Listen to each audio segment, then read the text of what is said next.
Bonjour à tous, aujourd'hui une nouvelle vidéo assez importante sur la classification des risques. Je m'explique. Savoir si un investissement est plus ou moins risqué. Je parle en termes d'investissement boursier sur un ETF ou sur un fonds commun de placement. Je ne parle pas dans cette vidéo d'un investissement fait sur un titre en direct. Ça, je ne l'aborde pas, puisqu'en fait, quand vous achetez un titre en direct, il y a automatiquement plus de risques, puisque la valeur de votre investissement est basée sur une seule valeur. Donc on parle bien aujourd'hui d'un investissement boursier sur un indice type ETF. Pour classifier le risque et la dangerosité, enfin, je vais employer le terme dangerosité, mais qui va de pair avec un rendement qui peut être plus important, je vais prendre selon moi, l'indice le plus stable qui puisse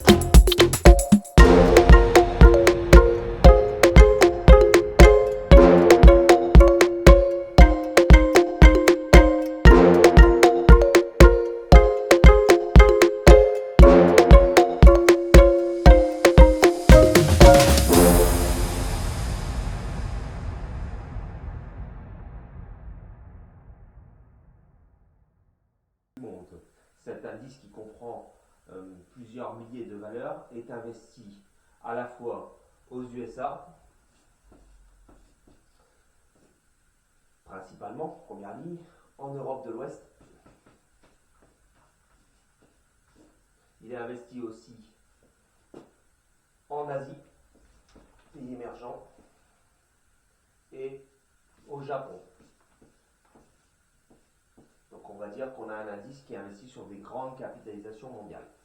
Alors, première chose, si vous voulez acheter un ETF ou une SICAV, ce qui est plus dangereux que cet indice, c'est pas pour cela que cela va moins performer sur le moyen long terme de cet indice, mais je vais raisonner de façon empirique sur ce qui s'est passé, c'est d'investir sur un ETF ou un indice qui par exemple est investi sur un seul secteur d'activité.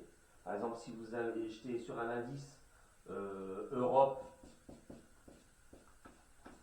banque, et bien automatiquement vous êtes investi uniquement sur le secteur bancaire. Donc c'est plus risqué que d'être investi sur l'indice précédemment cité qui investit sur le monde entier, y compris un peu les pays émergents, à hauteur de 11% sur les pays émergents, pour être un peu plus précis. Donc ça, si vous achetez un ETF, et c'est très courant, une SICAV qui investit sur un secteur d'activité, c'est plus risqué. Mais ce n'est pas pour ça que c'est un mauvais placement. C'est juste que en appréhension du risque, il y a plus de risque d'investir uniquement sur un secteur d'activité que sur un indice couvrant une quinzaine de secteurs, voire une vingtaine de secteurs d'activité et dans le monde entier. Enfin, c'est une question de bon sens. Autre possibilité qui peut être plus risquée, investir uniquement sur une zone géographique qui était dans le passé très volatile. Alors souvent, en termes de zone géographique très volatile, dans le passé, on pense aux pays émergents, par exemple la Chine, mais ce n'est pas obligatoirement sur les pays émergents. On peut être sur un indice qui donne une forte volatilité sur un pays donné. Ce pays contient plusieurs secteurs d'activité, puisqu'un indice n'est jamais investi sur une zone géographique uniquement sur un secteur d'activité, puisqu'il reflète l'économie du pays.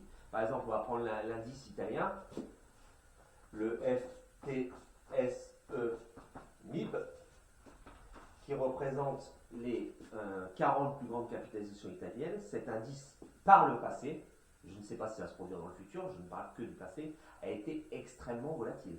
Extrêmement volatile. Si on le prend par rapport à notre CAC 40, la ligne du CAC 40, elle a été avec des hauts et des bas, mais sur des périodes assez longues. L'indice italien, ça a été les montagnes russes, passez-moi l'expression, sur les 3 dernières décennies. Voilà. Donc c'est dû à la stabilité politique, c'est dû parfois à certains secteurs de l'économie italienne qui sont en crise et qui sont mal adaptés à la mondialisation, c'est dû au problème des banques italiennes qui ont eu des gros problèmes, etc. Enfin, on ne va pas rentrer dans la géopolitique. Donc voilà, sachez que même si vous investissez uniquement sur une zone bien définie, il y a quand même plus de risques que si vous investissez toujours sur un indice mondial. C'est toujours une question de logique. Après, en troisième chose, je voulais dire aussi que si vous investissez sur un segment classé par typologie d'entreprise, ça va être aussi plus compliqué. Je prends pour exemple, si vous investissez toujours sur, par exemple, un pays, la France, mais que vous recherchez une SICAV ou un ETF investi uniquement sur les PME, PMI, voire les micro-caps, c'est-à-dire les petites capitalisations françaises,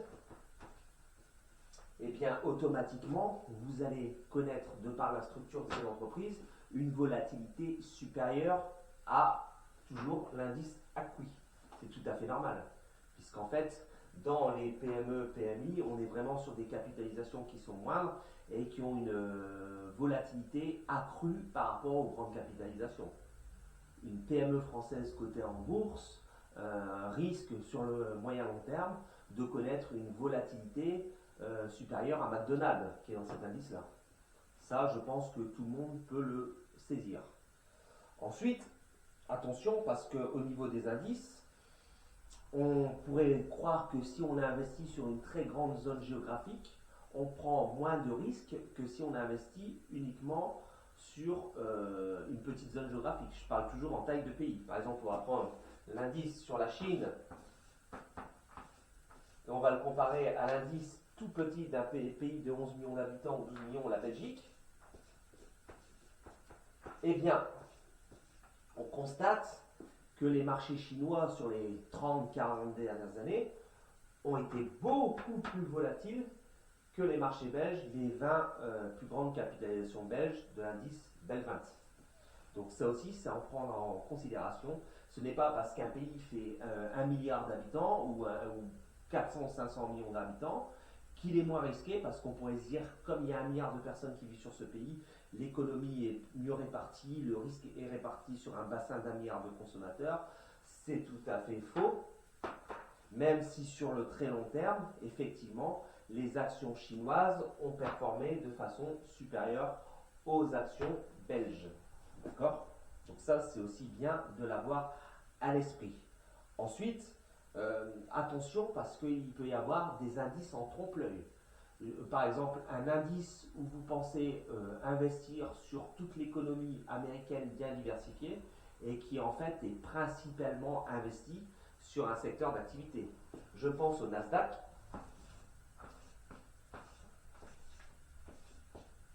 dont le Nasdaq 100 par exemple, qui investit sur 100 grandes capitalisations américaines. Donc on pourrait se dire, c'est bien, je suis bien là, je suis investi sur 100 capitalisations américaines, j'ai un risque qui est bien réparti.